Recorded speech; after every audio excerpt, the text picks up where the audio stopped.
বেআইনি বাড়ি ভাঙার উদ্যোগ হাওড়া পুরসভার। মুখ্যমন্ত্রীর কড়া নির্দেশের পরেই বাড়ি ভাঙার উদ্যোগ নেওয়া হলো। হাওড়ার 18 নম্বর ওয়ার্ডেই ভাঙা হচ্ছে এই বেআইনি বাড়ি। আপনারা দেখতে পাচ্ছেন।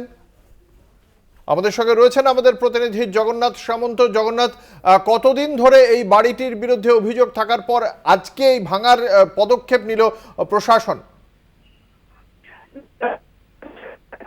হাওড়া পুরসভার তরফ থেকে এই ভাঙার কাজ চলছে, তবে প্রশাসনের যে ভূমিকা, অর্থাৎ মুখ্যমন্ত্রী মমতা বন্দ্যোপাধ্যায় ধমক দেবার পর যখন কাজ নিয়ে সবাই তৎপরতা দেখা গেল, পুরসভার তরফ থেকে ডক্টর সুজয় চক্রবর্তী যেটা জানান, তারা ইতিমধ্যেই বিভিন্ন জায়গায় ওপর বাড়ি, তারা এই বেআইনি বাড়ি ভেঙে, তারা যে কোনো কামতি রাখে না, প্রতিদিনই কোনো না কোনো বেআইনি বাড়ির অভিযোগ এলে তারা খতিয়ে কাগজ প্রমাণ দেখে তারা প্রবেশ করে। কিন্তু এক্ষেত্রেও দুদিন ধরে ছিল অভিযোগ যে প্রমোটার দিয়ে এই দোতলা হয়েছিল, অর্থাৎ নিজস্ব সম্পত্তি প্রমোটারকে দিয়েছিল। প্রমোটার কোনো কাগজপত্র থেকে শুরু করে যেভাবে তৈরি করা, ছাড় দিয়ে তৈরি করা, কোনো আইন নামে বাড়িটি তৈরি করে, তার ফলে এই বাড়িটি ভাঙা নিল।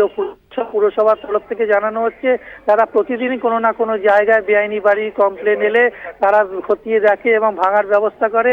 এক্ষেত্রেও কোনো মুখ্যমন্ত্রীর নির্দেশ নয়, তারা এই কাজটা করেই থাকে। তবে আমরা বলতে পারি মুখ্যমন্ত্রীর নির্দেশের পরেই নড়ে চড়ে বসলে, যে বাড়ি দীর্ঘ সময় লাগে প্রসেসিং এ বা কোনো রকম ভাবে তদন্ত করতে, সেটা খুব দ্রুত আজকে ভাঙতে দেখা এবং এই বাড়ির ভাঙার কাজ শুরু হয়ে গেছে। এই ভাঙার নির্দেশটা কতদিন আগে ছিল, কেন পেন্ডিং ছিল, কি বলা হচ্ছে এই বিষয়ে পুরসভার পক্ষ থেকে?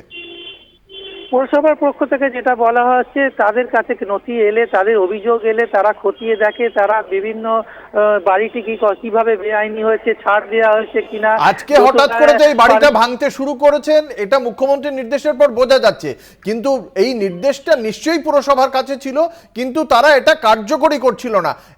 কতদিন আগে এই নির্দেশটা তাদের কাছে ছিল, কেন এতদিন বসেছিল? পুরসভার অফিসিয়াল বক্তব্যটা ঠিক কি? দেখো, বলছে তাদের কাছে প্রচুর এই বাড়ি ভাঙা, অর্থাৎ হাওড়া শহরে বেআইনি বিল্ডিং এর অভিযোগ প্রচুর আছে। তাদের একের পর এক খতিয়ে দেখে, কাজে অগ্রগতি। এক্ষেত্রেও প্রায় 2 থেকে 3 মাস আগে এইটার যে অভিযোগ পড়েছিল, তবে এত তৎপরতা দেখা গেল যেহেতু মুখ্যমন্ত্রীর নির্দেশের পরে। আগে তার মানে কি এটা পুরসভার মানে স্থানীয় তৃণমূল নেতৃত্বর বাধা দেওয়ার কারণেই পুরসভা প্রশাসনিক পদক্ষেপ করতে পারছে না? বিষয়টা কি তাই? দেখো, পুরোপুরি এড়িয়ে যাচ্ছে, তারা এই বিষয়ে ঢুকতে চাইছে না। পুরসভার মুখ্য প্রশাসক ডক্টর সুজয় চক্রবর্তী বলছে তাদের কাছে একাধিক অভিযোগ হাওড়া এসছে, পর অভিযোগ খতিয়ে কোনটা বেআইনি, কোনটা একতলা পারমিশন নিয়ে দোতলা করেছে, সমস্ত খতিয়ে দেখে নির্দিষ্ট আইন মেনেই তারা কাজ করছে। তারা ইতিমধ্যেই নাকি 100-এরও বেশি বাড়ি, এরকম বেআইনি বাড়ি ভেঙে ফেলেছে। তাদের কাজের অগ্রগতি নেই, তারা পুরোপুরি এই বিষয়ে অন্য পথ দেখা। কিন্তু আমরা যেটা বুঝতে পারছি যে একবারে মুখ্যমন্ত্রী নির্দেশেই তৎপরতা বেড়েছে, কেননা এখানে বেআইনি বাড়ির কমপ্লেন থাকলেও, বেআইনি বাড়ির অভিযোগ থাকলেও কোনোভাবেই ভাঙা হয় না এবং নির্দেশ মানা হয় না। একের পর এক বেআইনি কাজ আমরা দেখতে পাই। ধন্যবাদ। আমাদের সঙ্গে ছিলেন আমাদের প্রতিনিধি জগন্নাথ সামন্ত।